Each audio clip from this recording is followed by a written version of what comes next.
Hi there, hope you're having a good day and welcome back to another video. Today we're going to be talking about the best signature shoes this year, and thanks to those of you who voted, we're going to be doing a tier list of all the signature shoes out there. So I'll focus on the newest versions, but for those that came out like very recently, like Zoomfield 4 and the Down Issue 4, I'll include their previous versions as well, just to be more inclusive. And also I'll put their budget shoes on there too, so you can compare, because some of their cheaper lines are actually better in my opinion. And obviously this is based on my personal experience playing in them. So if you disagree with me on any of them, please let me know in the comments. Also let me know if I missed out on any shoe. I know that I'm missing some Chinese brand signature shoes like the CJ1, Gordon Hayward shoes, the AG3 from 361, and also the upcoming Jimmy Butler shoes. But I'll look into getting those as well if there's any interest. All right, lots of shoes to talk about. As always, I'll try to be as precise as possible. Or if you like, you can also just skip to the later end of this video at any point to see the final rankings. Okay, I'm just gonna go by random order. And first one up is the Trae Young 1. Trae Young 1 to me is an A tier shoe. So the reason why it's not an S tier, like not the best of the best, is because of heel slippage.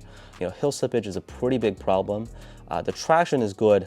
I do use them a lot outdoors. It's probably like one of the better shoes out there for outdoor use, but just not an S tier shoe for me. Okay, next one up, the Dame 8. Dame 8 to me is actually going to be a B tier. So the biggest problem with Dame 8 is the traction. I had the white pair at first, like the Dame Time colorway, and traction on those were not good. But later on, when I played in the light blue colorway or the icy blue colorway, that one, the traction, it had like a translucent trim on the outside, and that actually worked a lot better in the indoor gym. So pretty different experiences with the traction, but at least it's not very consistent. But Dame 8 cushioning, if we're only talking about cushioning, Dame 8 cushioning would have been S tier. That Balance Pro in the midsole was really soft and responsive. Lots of compression, so they feel very comfortable on feet. Also, sizing was kind of tricky because Dame 8 had to size down. Overall, probably a B tier, mostly due to the traction being not so consistent. Okay, and the PG6 is actually an S tier shoe. So this is an easy one. If you watch my previous videos, you know that PG6 is my pick for the best shoe of the year so far, basically. Cushioning is really good. Full length React. We really don't see Nike using React too often on their performance basketball shoes, but the PG6 has that, and it has great traction, and also just a very comfortable shoe on feet. Very low to the ground. And also, if you compare it to the PG5, which is already a really good shoe that has really nice traction, the cushioning on the PG6, which is so much better. You also get like softer padding. So yeah, PG6 is an S tier shoe. The Anta Kt8, the newest Klay Thompson shoe from Anta. So I have actually just started playing in them for about like twice. I guess I'll just say I've never played in it for now because I'm still in the testing phase, but I'm kind of leaning towards more of a B tier as of now. Do need more playing time in them. The thing where you change, actually I have them right here. Obviously the biggest selling point of the KT8 is that you can convert it from a high top into a low top. And I mean, it's not the most functional thing out there. I mean, like at this point, you might as well just put it as a low top, because if you keep it as a high, there's like a pretty big gap. But like performance wise, like I said, I'll probably need like at least a few more games in them to see how they actually are. So I'll leave it as one that I haven't played in yet. Next one up is the Curry 4 Flotro. So Curry 4 Flotro is an A tier to me. The reason why it's not an S tier is because the Curry 4 Upper, like it's good, it's stylish and everything, lots of hype to it, very popular shoe. I think they sold out very fast on Under Armour. But the Curry 4 Upper is not very consistent with the traction.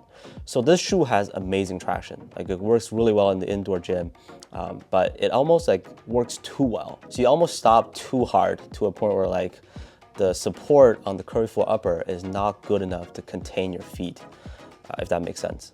So for that reason, it's an A tier shoe for me. Speaking of Curry shoes, so this is the budget line now. The Curry 306 actually is also an A tier shoe for me. Probably my favorite budget shoe to play in this year, if I have to pick. Because these guys, they have full length Micro G, and Micro G is honestly super underrated. I believe they only go for like $80 USD. So very cheap, very affordable, I should say. All right, next one up, the 808 2. So my pair is actually on the way. I will be comparing the regular version to the Ultra version as well. So stay tuned for that. This is actually one of the shoes that I've been requested the most about in the comments. So I'm pretty excited to try them out. Okay, another budget shoe, another KD budget shoe, the KD Tray 510. It's not good enough to be an A tier, mostly because of support and stability. So I'm gonna put it as a B tier shoe. Cushioning was good. It feels pretty soft on feet for a budget shoe. Like a lot of the other Nike budget shoes are really stiff. There is a strap, it doesn't serve any functionality, but the strap is like a super thin mesh material. So it doesn't really add any weight to the shoe. And the KD Tray 510 is actually really, really light. So KD Tray 510 is a B tier. Another one that I don't have yet is the LeBron Witness 7, but my pair is also on the way, so we're gonna be testing those soon. The Down Issue 3, so I have the 3 on here because the Down Issue 4 came out like very recently. I think in some places they're not available yet. So the Down Issue 3, if I was to rank them, unfortunately that'll be a C tier shoe. Like C tier, by the way, C tier, I don't mean that they don't perform well at all. Like I don't mean them to be a terrible, terrible shoe, but like it is the lowest tier. You know, the Down Issue 3 traction was really not good enough for me. Cushioning, when you first put them on, was okay. Like it had a decent step-in comfort, but it also kind of felt like a brick at times. The Down Issue 3, I feel like they could have been a B tier shoe if traction was any better, or like if heel slippage wasn't that big of a problem. But again, you know, heel slippage is a very common issue among Adidas shoes. So yeah, for that reason, Down Issue 3 is a C tier shoe. So why don't I just pull up the Down Issue 4 then? The Down Issue 4 to me is better than the Down Issue 3. So it is a C, well, it is a B tier, sorry. Cushioning, they technically improved it from Light Strike to like a Light Strike Strobo. And you can see that the midsole looks a lot chunkier or like a lot thicker, but it didn't really feel all that nice on feet. Down Issue 4, the biggest improvement that they made is that they fixed heel slippage on this shoe. On the good side, if you prefer like a tight and snug fit, it's a very secure lockdown. All right, next one up is the Dame Extra Play 2.0, however you say that. It's basically the budget shoe of the Adidas Dame line. My pair is also on the way, probably be getting them like tomorrow or the day after. So yeah, I'll leave that on there for now. And the next one up is the New Balance Kawaii 2. So the Kawaii 2 to me is an A tier shoe. I almost thought about putting them at S tier, but it's not that good. This shoe actually does remind me a lot of the New Balance Omnis, which was one of my favorite shoes of all time. So full length fuel cell is the setup. The traction pattern, the grooves are very thick, and you know, basically this is a shoe that like you put on at first and you don't really feel an immediate comfort, but if you start playing in it, you don't get any soreness. My flat feet also don't get tired playing in them. So just a shoe that I had no problems with. But also if you were to say that any part is like exceptionally good, not really. So for that reason, it's good enough to be an A tier, just not the top performer. All right, next one up, the Hardened Step Back 3. This is the James Harden budget shoe. So I'm gonna put that as an A tier shoe. So I remember doing a comparison between the Step Back 3 and the KD Tray 510 because both are really good budget options. Step Back 3 to me is a little bit better. The traction is really, really good. Maybe a downside is cushioning. Like it obviously won't compare against the Hardened Volume 6. It's not like a stiff shoe or anything. A good thing about them is the lockdown actually and support. So yeah, a really, really good budget option. I know that these guys are also on sale on Adidas for like 40% off. Really, really good value for its price. Basically a no-brainer pick if you get them like on sale too. Next one up, also the Hardened shoe. Hardened Volume 6 is an S tier shoe for me. So I've talked about this quite a lot in my previous videos, definitely in my rotation. Full length boost, cushioning is amazing, very responsive too. The herringbone pattern is perfect, and it's also a very durable shoe for outdoors. So Hardened Volume 6 is a top tier shoe, S tier for sure. All right, next one up is the Jordan 36. So I put the 36 on there because the 37 just came out very recently.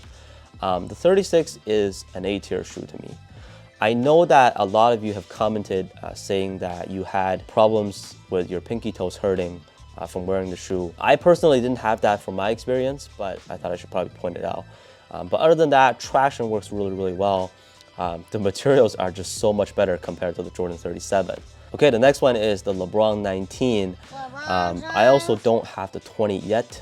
The LeBron 20, I don't have them yet. The 19, unfortunately, is a C tier.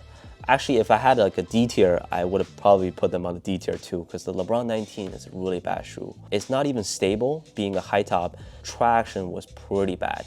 I was slipping quite a lot in the indoor gym playing in these. Kyrie Infinity is an A tier, or yeah, an A tier. Kyrie shoes aren't normally known to have good cushioning, but the Kyrie Infinity has a really nice cushioning setup. 4-foot zoom unit feels great. Maybe not S tier because you practically can't use them outdoors.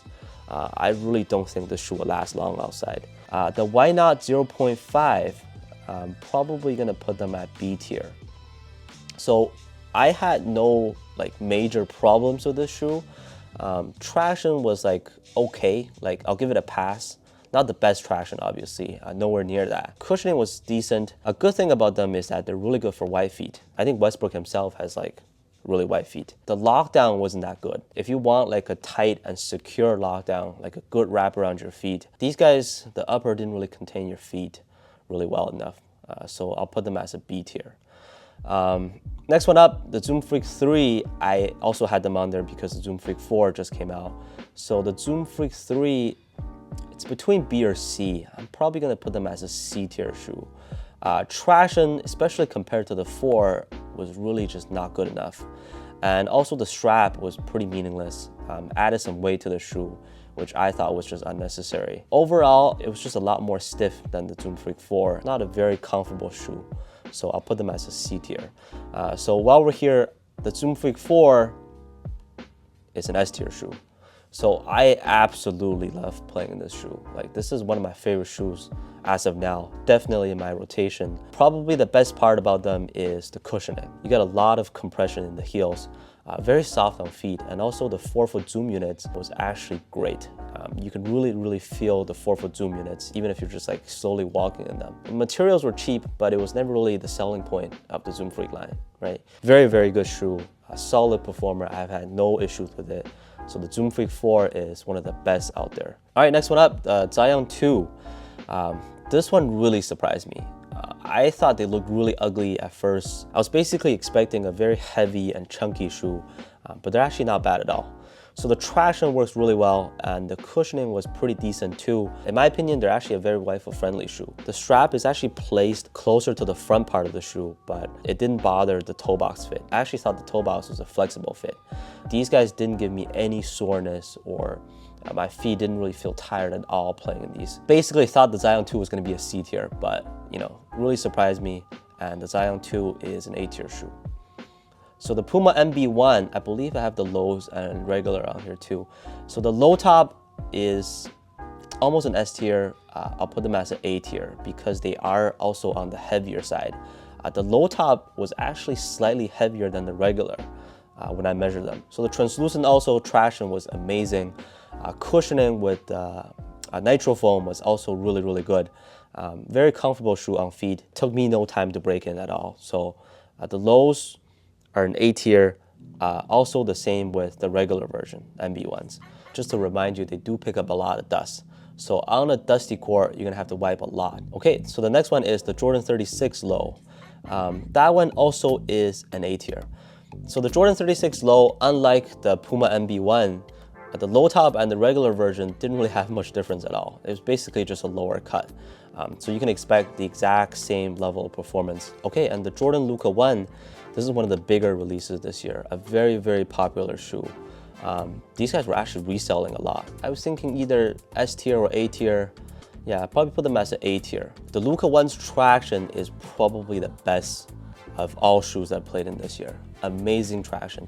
That translucent also works perfectly indoors. It was just an amazing grip. The downside is this cushioning. This is the first shoe that had the Formula 23 foam, but it was really not that impressive at all.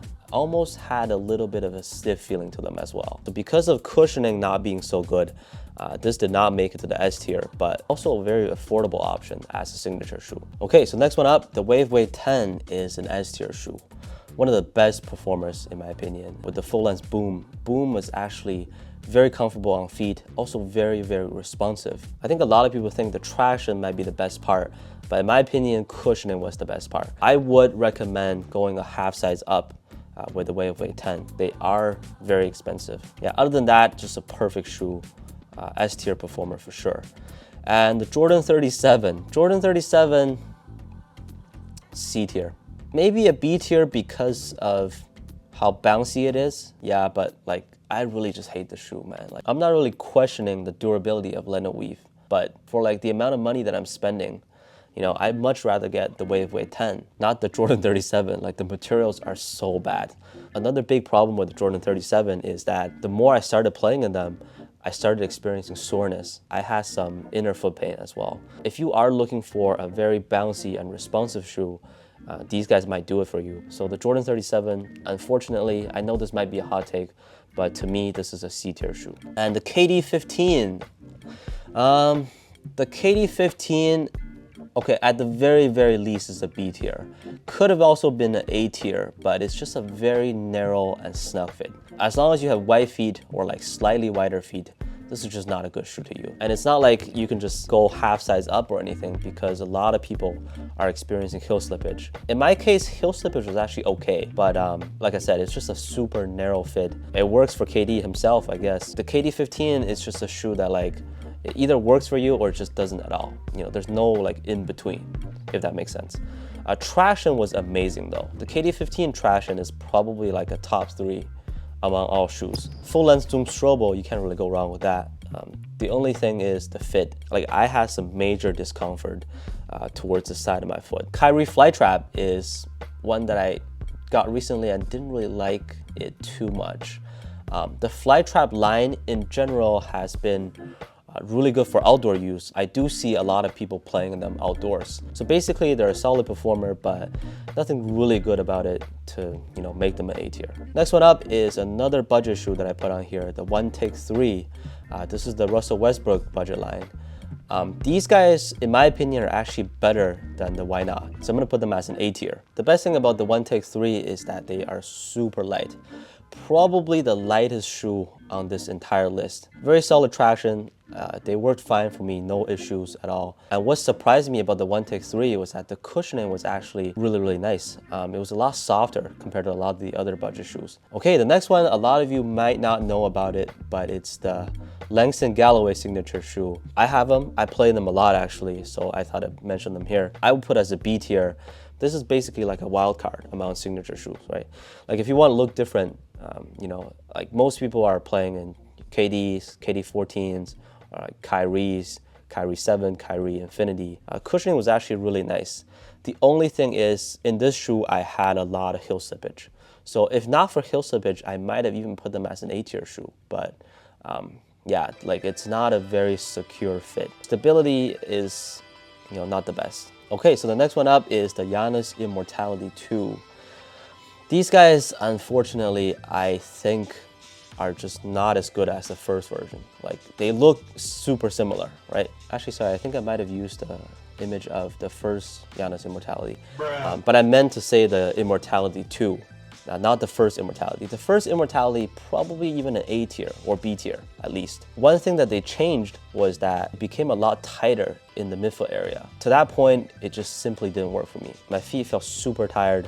It was way too tight and snug, especially around the midfoot area. And I think on the first version, a lot of people have said that the upper materials broke apart easily.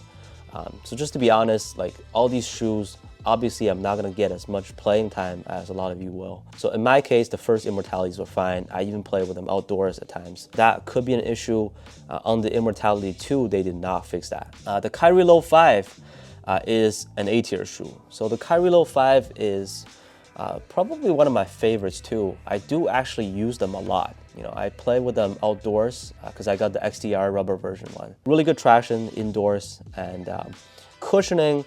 I mean, it's a budget shoe, right? But it's actually much, much better than the Kyrie Low 4. So that's a good thing. Okay, so we're almost there. The Curry 9 S tier shoe. This shoe I've had no issues with whatsoever. You know, the flow also, traction is excellent. Very nice cushioning setup too. Super light and also very low to the ground. So yeah, the Curry 9, I've probably talked about them quite a few times. in my previous videos too. Definitely S tier shoe. And I also put the Lebron Ambassadors on this list. I know that they kind of didn't even see a general release here in North America. The Ambassador 13s were actually a great shoe, especially compared to the LeBron 19s. I mean, that's also why LeBron himself mostly wore these during the last season. So the Ambassador 13s, the traction was good. Also for a low top, the stability was great. Probably not a mainstream shoe, and it's probably harder to get in a lot of sizes now. But if you're wondering about how they perform, they're an A tier shoe. Okay, now the last one, the D-Rose Son of Chicago 2.0. These guys just never released in Canada, so I just never even got a chance to play in them. So that basically is the list. So for all the signature shoes, the S tier, if I was to do a top 5, that would be the S tier, like the PG6, Hardened Volume 6, Zoomfield 4, Way of Wade 10, and the Curry 9. Yeah, so that's my tier list for all the signature shoes this year. If you're wondering about the performance of any non-signature shoes, you can just comment down below. As always, thank you so much for watching. Lots of new shoes I've been testing out recently, so don't forget to consider subscribing if you haven't, and I'll see you on the next one.